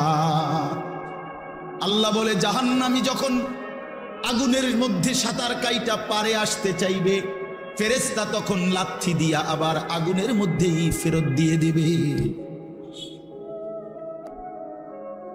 এই কথাগুলো কোরআনের আয়াত। ইন্নাল মুজরিমিনা ফি আযাবি জাহান্নামা খালিদুন। আল্লাহ বলে নাফরমান জাহান্নামের আযাবের মধ্যেই থাকবে চিরস্থায়ী। লা ইউফাত্তারু আনহুম, এক সেকেন্ডের জন্য বিরতি দেয়া হবে না। ওয়াহুম ফীহি মুবলিসুন। আল্লাহ বলে জাহান্নামী অনন্তকাল জাহান্নামে বিষণ্ণ মলিন চেহারা নিয়ে পড়ে থাকবে, কোনোদিন হাসি ফুটবে না। ওমা যালামনাহুম ওয়ালাকিন কানু হুমুজ জালিমিন। আল্লাহ বলবেন জাহান্নামী, বিশ্বাস করো বান্দা, আমি তোর উপরে জুলুম করি নাই বান্দা, তুমি নিজেই নিজের উপরে জুলুম করেছো। দুপুর 1টা বাজে জোহরের আজান হইছে, আরেকবার 4টা বাজে আসরের আজান হইছে, মাঝখানে 3টা ঘন্টা সময় ছিল বান্দা। 12 রাকাত নামাজ পড়তে 3 ঘন্টা লাগতো না, কিন্তু তুমি নাফরমান, আমার দেওয়া 3টা ঘন্টা পাত্তা দিলা না। ফজরের নামাজ ছিল মাত্র 4 রাকাত, সময় তো ছিল 1 ঘন্টার মতো। 4 রাকাত নামাজ পড়তে তো বান্দা 1 ঘন্টা লাগে না, 10 মিনিটেই তো হয়ে যেত। কিন্তু তুমি তো ইচ্ছে করে আমার দেওয়া সময়টাকে গুরুত্ব দিলা না। আমি তো আগের টাইমে তোমারে আমি ঘুম পাড়াইছি, সারা রাত আমি আল্লাহ অন্ধকারের কালো চাদর দিয়ে দুনিয়া ঢেকে দিয়েছি। আমি যদি এই রাত্রি অন্ধকার না বানাইতাম, তুমি বান্দা আরাম করে কেমনে ঘুমাইতা? জাআলনাল লাইলা লিবাসা, সাদা আলোকিত দিনটাকে তো আমি অন্ধকারের চাদর দিয়ে ঢেকেছি। আল্লাহ বলেন ওয়াজআলনা নাওমাকুম সুবাতা, বান্দা বিশ্বাস করো তোমার চোখের ঘুম তো আমি বানিয়েছি। বাজারে তো খাট পাওয়া যায়, তোশক পাওয়া যায়, বিছনা চাদর লেফ কম্বল কাঁথা বালিশ দরজা জানালা সিটকারি এসি সবই বাজারে মিলে বান্দা, কিন্তু 2 চোখের ঘুম তো বাজারে মিলে না। মিলে কি? ঘুম আসে কোত্থেকে? আল্লাহর থেকে। আল্লাহ বানায় তো। আল্লাহ বলেন 6 ঘন্টা 7 ঘন্টা আমি বান্দা তোমারে ঘুম পাড়ায় রাখলাম। 10টা বাজে ঘুমাইলা, 11টা 12টা 1টা 2টা 3টা 4টা 5টা 5টা 15তে অথবা 5টা 20-এ গিয়া ফজরের জামাত। 7 ঘন্টা বান্দা তোমারে আমি ঘুম পাড়াইয়া রাখলাম, বিনিময়ে 7 ঘন্টা পরে আমি আল্লাহ মাত্র 4 রাকাত নামাজের জন্য তোমার কাছে আবদার জানাইলাম, বান্দা ওইটা আমারে 4টা রাকাত নামাজ পড়ে প্রয়োজনে আবার তুমি বিশ্রাম করো, আমার কোনো আপত্তি থাকবে না। তুমি নাফরমান, সেই মালিকের দেওয়া 7 ঘন্টা 6 ঘন্টা ঘুমাইয়াও তুমি 4 রাকাত নামাজের জন্য উঠলা না। এই যুবক, যারা ফজরের নামাজ পড়ো না, তোর চাইতে বড় গাদ্দার এই জমিন আর কেউ নাই। নাফরমান, তুই বড় গাদ্দার, তোর চাইতে বড় গাদ্দারা বেয়াদব এই জমিন আর কেউ নাই। মনে রাখিস বেটা, বেনামাজির মতো অসভ্য, বেনামাজির মতো বেয়াদব আল্লাহর জমিন আর কেউ নাই। যার কপালে সেজদা নাই সে মানুষ না, ওই জানোয়ার, ওই জানোয়ার বেটা, ওই জানোয়ার। এটা আমি বললাম বেটা, হিম্মত থাকলে প্রতিবাদ কর বেটা। যে কপালে সেজদা নাই ওটা শয়তান, শয়তান, এটা ইবলিস, এটা ইবলিস, শয়তান, এটা শয়তান, শয়তান। এটা কেন সেজদা দিবা না? এই নাফরমান, তোমরা যারা সেজদা দাও না, কেন দিবা না? বলেন, বলেন। আল্লাহ তাআলা এই ইবলিসকে বলেন, হুজুর 1 ঘন্টা আগেও 10 মিনিট আগেও কি কেউ তাকে শয়তান বলতো? তো তারে শয়তান কোন দিন থেকে কর? যখন থেকে কি করে নাই? সেজদা করে নাই। যে মিনিটে সে কি করে নাই, এর পরের থেকে তার নাম কি হয়েছে? তো তারে শয়তান বলে কখন থেকে? এর আগে শয়তান বলতো? তো যে সেজদা করে না সে শয়তান, সে মুতাকাব্বির, অহংকারী। ফামা ইয়াকুনু লাকা আন তাতাকাব্বারা ফিহা, এই যে কোরআনে আছে। আল্লাহ ইবলিসকে বলছে সেজদা না করার পরেই আল্লাহ বলে, ইবলিস আমি আল্লাহর সামনে অহংকার করাটা সাজলো না, ঠিক করলা না। সেজদাটা না দিয়ে তুমি তো আমি আল্লাহর সামনে অহংকার করলা, তাতাকাব্বারা, কিবির করলা।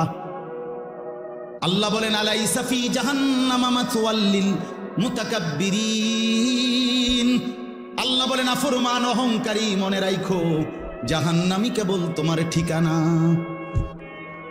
হ্যাঁ নওজোয়ান, মোবাইল চালাইয়া খুব রঙে আসো, মানুষের বেডি চাও, আর সারা রাত উলঙ্গ নর্তকী দেখো, আর সারাদিন টুটো টুটো কইরা বন্ধুদের সাথে আড্ডা দিয়া খুব একটা মোসে আসো। অপেক্ষা করো, টাঙ্গাইয়া ফিরবে। অপেক্ষা করো, রঙের গুড্ডি শেষ হয়ে যাবে। একদিন দেখবা তুমি আর যুবক নাই, হয় বৃদ্ধ হয়ে গেছো, নয় কবরে চলে গেছো। অমিনকুম মান ইউতাওয়াফা মিন ক্বাবলু অমিনকুম মান ইউরাদ্দু ইলা আরদালিল উমর। আল্লাহ তাআলা বলেন, অসংখ্য শিশু যখন যৌবনের দিকে আসতে থাকে, আমি আল্লাহ তাআলা এরই মাঝে কাউকে মৃত্যু দিয়ে দেই আর কাউকে বৃদ্ধ বানাই। সব শিশুই কি বুড়া হয়? কথা বলেন। তাহলে তুমি কেমনে ভাবলা বাবা? অনেক নওজোয়ান মাশাআল্লাহ। হাসান বসরি রহমাতুল্লাহ আলাইহি একদিন যুবকদেরকে দেখে বলছিলেন, ইয়া মা'শারাশ শাবাব, হে যুবকরা শোনো, ইন্না যারআ কাদ তুদরিকুহুল আহাতু ক্বাবলা আন ইয়াবলুগা। তিনি বলেন, শোনো, বহু গাছ, বহু ফুল, বহু ফসল পরিপক্ক হওয়ার আগেই ঝরে যায়। ঝরে যায় না? এই আম গাছে যতগুলো মুকুল ধরে, যদি এতগুলো আম হইতো, সবটা কি পরিমাণ আম হইতো, কিন্তু সব মুকুল কি আম হয়? ঝরে যায় কিনা? ঝরে যায়। এই জন্য যুবক ভাই আমার, ওই চাচা বুড়া হয়েছে দেখা তুমি বুড়া হইবা তার কোনো নিশ্চয়তা না। না ভাইয়া, কোনো নিশ্চয়তা নাই। এজন্য আল্লাহ তাআলা বলেন, ইল্লাল মুসাল্লিন। এই বদভ্যাস থেকে বাঁচবে কারা? যে পাইতে দেরি হইলে হতাশ হয়ে যায়, আর পাইলে বখিল হইয়া যায়, লোভী থাকে, অধৈর্য থাকে, ভীরু হয়। আল্লাহ বলেন, মানুষের এই স্বভাব থেকে মুক্ত থাকবে কারা? ইল্লাল মুসাল্লিন, পাক্কা নামাজি যারা। আল্লাহ বলেন, আমার পাক্কা নামাজি বান্দা যারা, তারা না পেলে হতাশ হয় না, আর পাইলে কৃপণতাও করে না। সুবহানাল্লাহ, সুবহান। ইল্লাল মুসাল্লিন, যারা আমার নামাজি বান্দা। আল্লাযীনা হুম আলা সালাতিহিম দাইমুন, মানবীয় স্বভাবের ত্রুটি থেকে মুক্ত থাকে তারা। আল্লাহ বলেন, যারা দায়েম, সদা সর্বদাই নামাজ আদায় করতে থাকে। কখন কখন নামাজ আদায় করে? কখন? সর্বদা। কখন বলেন না? কখন? দাইমুন অর্থ সর্বদা নামাজ আদায় করে। সর্বদা বলতে বুঝছেন মানে প্রত্যেক শুক্রবার। সর্বদা বলতে কি মুস্তফা ভাই? প্রত্যেক শুক্রবার 2 রাকাত, একটা 25-এ মসজিদে ঢুকে, একটা 37-এ বাইরে। ডাকাত কত বড় ডাকাত! একটা 25-এ ঢুকে, একটা 37-এ। এই 10 মিনিটের মধ্যে, 20 মিনিটের মধ্যে গরির দিকে চাইছে মনে 50 বার। কারণ এই যে গুড়া কিরমি কামড়ায়, গুড়া কিরমি কামড়ায়, ইবলিসে কামড়ায়। ইবলিসে তো মসজিদের বাইরের থেকে ডাক দেয়, এতক্ষণ বইয়ে রয়েছে মসজিদে, কি করো? তাড়াতাড়ি বাইরে বেটা, তোর মতো লোক কি মসজিদে বইয়ে থাকুন না? এই জন্য ইমাম সাহেব সালাম ফিরাইতে দেরি, সাথে সাথে মসজিদ থেকে বাইর হয়ে যায়। হায় মুসলমান, পরবর্তী 4 রাকাত সুন্নতে মুআক্কাদা নামাজ ইমাম সাহেবের আব্বার সম্পত্তি দেখা শুধু ইমাম সাহেবে পড়ে, সামনের কাতারের মুসল্লিরা পড়ে, আর আপনাদের জন্য এই নামাজের হুকুম নাই, এই জন্য আপনারা বের হয়ে যান নাকি? এটাই শরীয়ত? কথা বলেন না কেন? এটাই দিন? তাহলে এই 2 রাকাত নামাজ পড়া, শুধুমাত্র শুক্রবারে জুমার নামাজ, শুধুমাত্র 2 রাকাত নামাজ, এইটুকুই মনে রাখবেন। আমি নিজে কিতাবে পড়ছি, কোন বান্দার একটি আমল কবুল হলো কিনা এটার প্রমাণ হলো ওই বান্দাকে আল্লাহ তাআলা এটা কবুল করিলে দ্বিতীয়বার পরের আমল পুনরায় তাকে ওই আমল করার তৌফিক দেয়। এজন্য যার ফজরের নামাজ কবুল হইছে তাকে আল্লাহ জোহর পড়ার তৌফিক দেয়, যার জোহর কবুল হইছে তারে আল্লাহ আসর পড়ার তৌফিক দেয়, যার আসর কবুল হইছে আল্লাহ তারে মাগরিব পড়ার তৌফিক দেয়, যার মাগরিব কবুল হইছে আল্লাহ তারে এশার নামাজ পড়ার তৌফিক দেয়। তাহলে আমনে চান্দু শুক্রবারের 2 রাকাত নামাজ পড়া আগে দিয়েও ফজর পড়েন নাই, পরে দিয়েও আসর পড়েন নাই, মাগরিব পড়েন নাই, সারা সপ্তাহ নামাজ পড়েন নাই, আমনের জুমার নামাজের কি দশা আমনে বুঝেন? হ্যাঁ, কে বলছে? এই যুবক ছেলেরা, তোমরা যারা শুধু জুমার নামাজ পড়ো অথবা মাঝ বয়সী যারা, আপনারা যারা শুধু শুক্রবারের 2 রাকাত নামাজ পড়েন, এটা আপনাদেরকে কে শিখাইছে বলেন? কার থেকে আপনারা এটা নিলেন বলেন? কোন আলেমে দ্বীন কোনদিন আপনাদেরকে বলছে যে এক মুসলমানের জন্য নামাজ শুধু শুক্রবারে? কথা বলেন না কেন? তাহলে এটা আপনারা কোত্থেকে নিলেন? কিভাবে নিলেন আপনারা? মসজিদগুলো দোতলা হয়, শুক্রবারে জায়গা হয় না। মসজিদ ভাঙ্গা নতুন মসজিদ হয়, জুমার নামাজে জায়গা হয় না। মসজিদ কি শুধু জুমার নামাজের জন্য না 5 ওয়াক্ত নামাজের জন্য? হ্যাঁ, শুনেন, এটা মনে রাখেন। ইহুদিদের হাতে এই যে আজকে ইসরায়েল মুসলমানের রক্তে ভাসায় ফেলতেছে ফিলিস্তিন, গাজা, এখন আবার হামলা শুরু করছে লেবাননে। এই ইহুদি বেঈমানরা, এই ইহুদি কাফেররা, ওদের একটা ধর্মের বিশ্বাস আছে, জানেন? ওদের ধর্মীয় একটা বিশ্বাস আছে, ওদের পাদ্রীদের কথা, ওদের রাব্বি যাদের ধর্মগুরু তাদের একটা বিশ্বাস আছে। তারা বলে যে মুসলমান যেদিন জুমা এবং ফজর, মুসলমানের এই 2 নামাজ যেদিন বরাবর হবে, সেদিন মুসলমানের হাতে গোটা পৃথিবী মুসলমানের কদমের নিচে আসবে। কোন নামাজ? জুমা এবং ফজর। আমি নিজে কিতাবে পড়ছি। হ্যাঁ, ইমানের বিজয়ের জন্য, মুসলমানের বিজয়ের জন্য ফজরের নামাজ জরুরি। জানেন, কোরআন শরীফে আছে, সূরা বনী ইসরাইলে আল্লাহ তাআলা বলছে, বন্ধু আপনি 5 ওয়াক্ত নামাজের প্রতি যত্নবান হন, বিশেষ করে ফজর। এভাবে বলছে, আকিমিস সালাতা লিদুলুকিশ শামসি ইলা গাসাকিল লাইলি ওয়া কুরআনাল ফাজর। আর কি বলছেন আল্লাহ? 2 নম্বরে, বন্ধু তাহাজ্জুদ নামাজ, রাত্রি গভীরের নামাজ, এটার প্রতি যত্নবান হন। 3, দোয়ার জন্য বেশি বেশি আমি আল্লাহর কাছে চাওয়ার প্রতি, দোয়ার প্রতি মনোযোগী হন। এই 3টা জিনিস, আকিমিস সালাতা লিদুলুকিশ শামসি ইলা গাসাকিল লাইলি ওয়া কুরআনাল ফাজর। আরেকটা হলো ওয়া মিনাল লাইলি ফাতাহাজ্জাদ বিহি নাফিলাতাল লাক। এরপরের আয়াত ওয়াকুর রব্বি আদখিলনি মুদখালা সিদকিন ওয়া আখরিজনি, এই দোয়া। তা আল্লাহ তাআলা বলেন 5 ওয়াক্ত নামাজ, বিশেষ করে ফজর। তাহলে ফজর সহ 5 ওয়াক্ত নামাজ, তাহাজ্জুদ নামাজ এবং দোয়া, এই 3 আমলে যখন ইমানদাররা অভ্যস্ত হবে, তো 4র্থ নাম্বার এরপরের আয়াত, বিশ্বাস করেন এরপরের আয়াত ওয়াকুল জাআল হাক্কু ওয়া যাহাকাল বাতিল। এই আয়াতটা এরপরের আয়াত। আল্লাহ বলেন, এবার নবী বলে দেন, হকের বিজয় হয়ে গেল, বাতিলের পরাজয় হয়ে গেল। কখন যদি এই 3টা কি হয়? এই 3টা পূর্ণ। অনেক যুবক ভাই ইসলামের জন্য যারা নিজের অন্তরের মধ্যে দরদ অনুভব করো, ভাই অনুরোধ আমার, নামাজ পড়তে হবে, নিজে কষ্ট করতে হবে। শুধু 2টা স্লোগান মারলে হইতো না ভাইয়া, হবে না। ইসলামের শত্রুরা হুঁশিয়ার, সাবধান। শত্রু যদি কয়, দোস্ত তুমি মুইতা ফানি লওনি,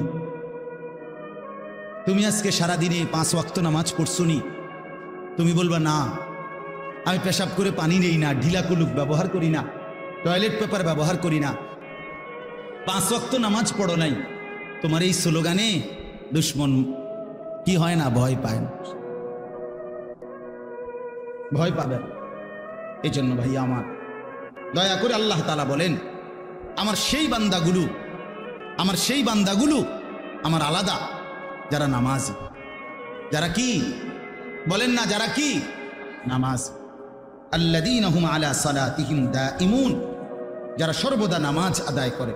5 ওয়াক্ত নামাজ, 5 ওয়াক্ত নামাজ। আমার শায়েখ আরিফ বিল্লাহ হাকিমুন নফস আল্লামা মুফতি মুশতাকুন নবী কাসিমি হযরত দামাত বারাকাতুহু গতকালকেও সুদর্ণপুরে ইসলাহি মজলিসে বয়ানের মধ্যে এটা বলতেছিলেন যে হযরত বলেন যে আমার দিল বলে, আমার মন বলে 5 ওয়াক্ত নামাজ যে জামাতের সাথে পূর্ণ ঠিকমতো আদায় করলো তার যেন জান্নাতে যাওয়ার ক্ষেত্রে কোনো বাধা থাকবে না, কোনো বাধা থাকবে, কোনো বাধা থাকবে।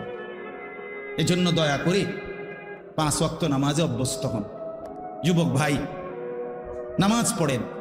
রাসূলুল্লাহ সাল্লাল্লাহু আলাইহি ওয়াসাল্লামের আখিরি ওসিয়ত নামাজ। জিবরাইল আর আজরাইলকে সামনে রাইখা নবী আম্মাজান আয়েশাকে নিজের স্ত্রীকে বলছে, আয়েশা আমি যাই আমার মালিকের কাছে, যাওয়ার আগে তোমারে শেষবারের মতো বলে গেলাম আসসালাত। আমার উম্মতরে বইল নামাজের দিকে খেয়াল রাখতে, নামাজের দিকে খেয়াল রাখতে। হযরত ওমর রাদিয়াল্লাহু তাআলা আনহু 10.5 বছর মুসলমানদের খলিফা ছিলেন, বাদশাহ ছিলেন, আমির ছিলেন। 10.5 বছর তিনি মসজিদে ইমামতি করতেন, নবীর মসজিদে।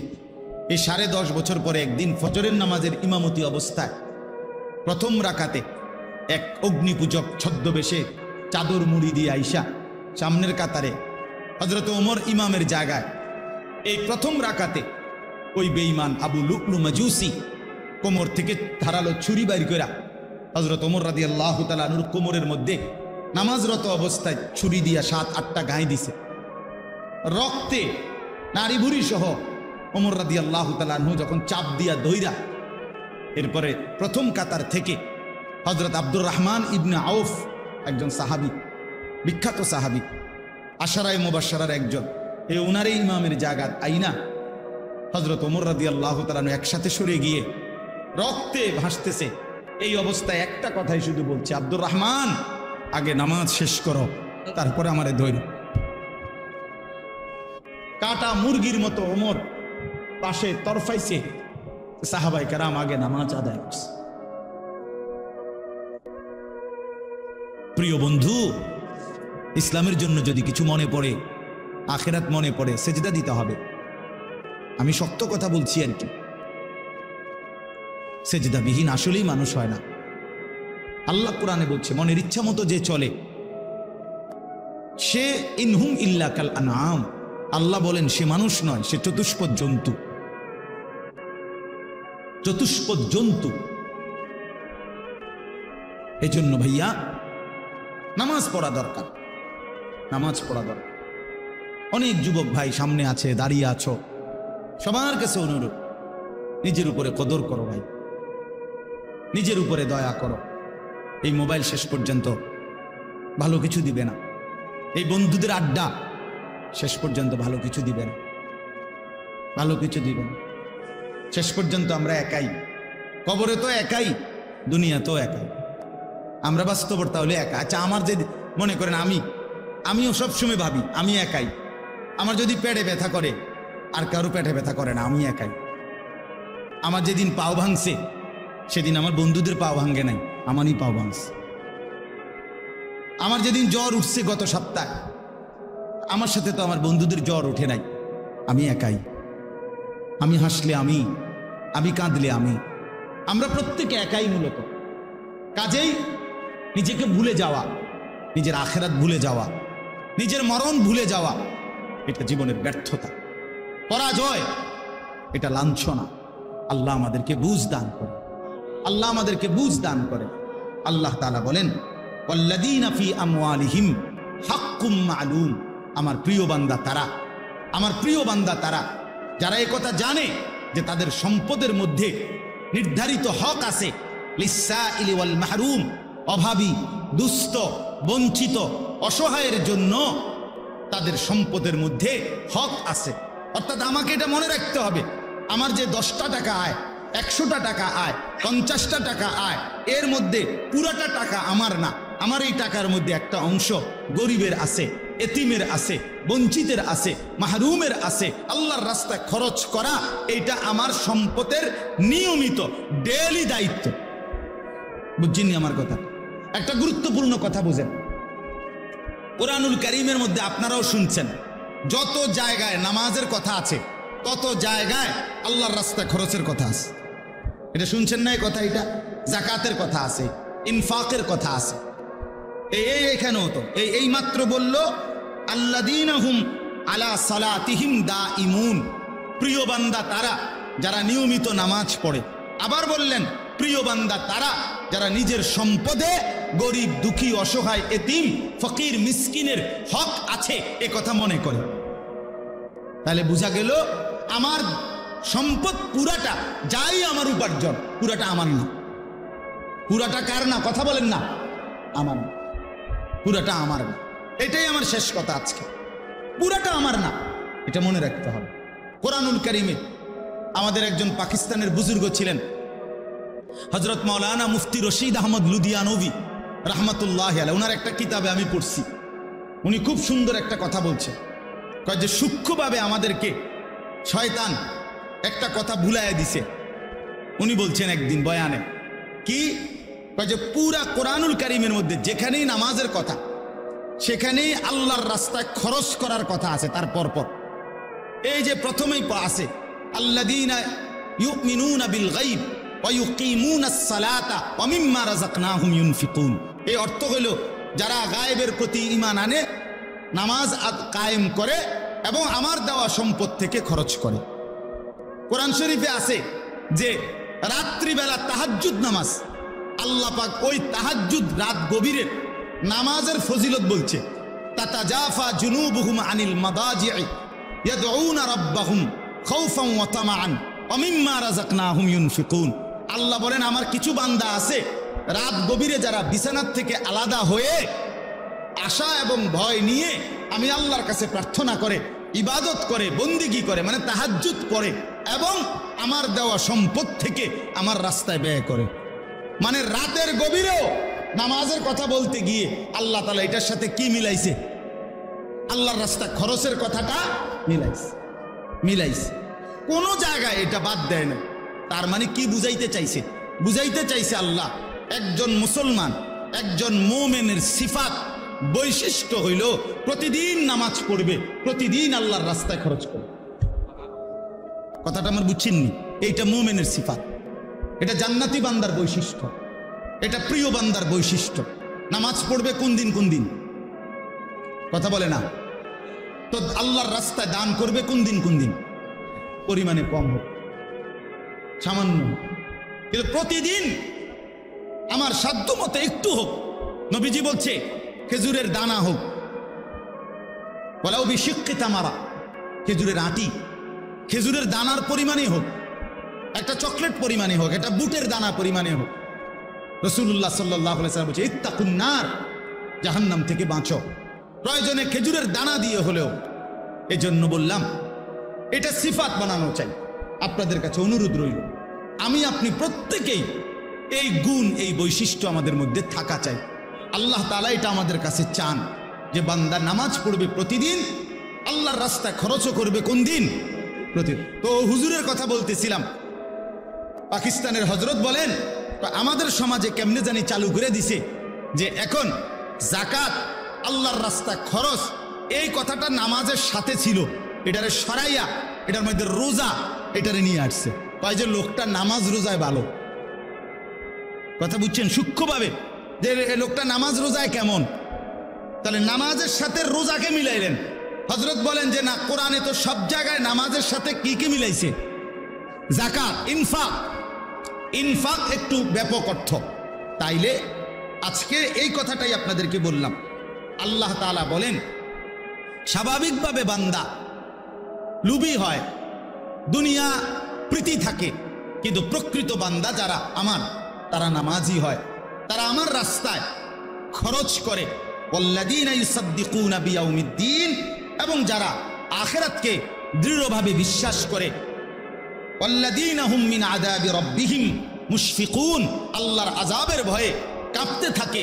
ইন্না আযাবা রাব্বিহিম গায়রু মা'মুন, আল্লাহর আযাব থেকে কেউই নিরাপদ নয়। আল্লাহ চাইলে যে কাউকে আযাব দিতে পারেন, পারেন কি না বলেন? তাইলে এবার আমার কথার খুলাসা আসেন। এই আয়াতগুলো দ্বারা আমি কি বুঝাইতে চাইলাম? এই কথাটা বুঝাইতে চাইলাম যে আমরা একজন মুসলমান, আমরা শুধু মানুষ না, আমরা ঈমানদার। আমরা কি? ঈমানদার। অতএব আমাদের এই দুইটি সিফাত যেন আমাদের মধ্যে থাকে। আজকে এতটুকুই এই আয়াত থেকে। এক নাম্বার হলো আমি যেন আপনি যেন প্রত্যেকেই পাক্কা নামাজি হই। 2 নাম্বার, আমি আপনি প্রত্যেকেই যেন আল্লাহর রাস্তায় খরচ করার মানসিকতা। আল্লাহ আমাদেরকে তৌফিক দান করে। যুবক ভাই, অনেক ধমকাইয়া বলছি, তারপরও অনুরোধ করছি ভাই, কারোর সাথে ঝগড়া নাই, শত্রুতা নাই, কারোর সাথে দ্বন্দ্ব না বাফ, কলিজার আবেগ দিয়েই বললাম, তোমরা নামাজ পড়ো ভাই, তোমরা নামাজ পড়ো। যুবক জাগলে পৃথিবী জাগে। আল্লাহর বড় পছন্দ। কোরআন শরীফে আছে, আসহাবে কাহাফের যুবক 7 জন ছেলে যুবক, তারা ঈমান আনছিল। আল্লাহ তাআলা এত পছন্দ করছে তাদেরকে, তাদের ঈমানের বরকতে আল্লাহ পুরা জাতিকে ঈমানদার বানায় দিছে। পরবর্তীতে পুরা জাতি ঈমানদার হয়ে গেছে আল্লাহর কুদরত, আল্লাহর দয়া। এই জন্য যুবক যদি ঈমানদার হয়, যুবক যদি নড়ে চড়ে ওঠে, তো আল্লাহ তাআলার আরশ নড়ে। এই জন্য ইনশাআল্লাহ যেই নওজওয়ানরা আছো ভাই, সবার কাছে অনুরোধ করলাম, 5 ওয়াক্ত নামাজ, নিজের ভালোর জন্য, নিজের কল্যাণের জন্য 5 ওয়াক্ত নামাজ পড়ো, নিজেরে ভালো বানাও।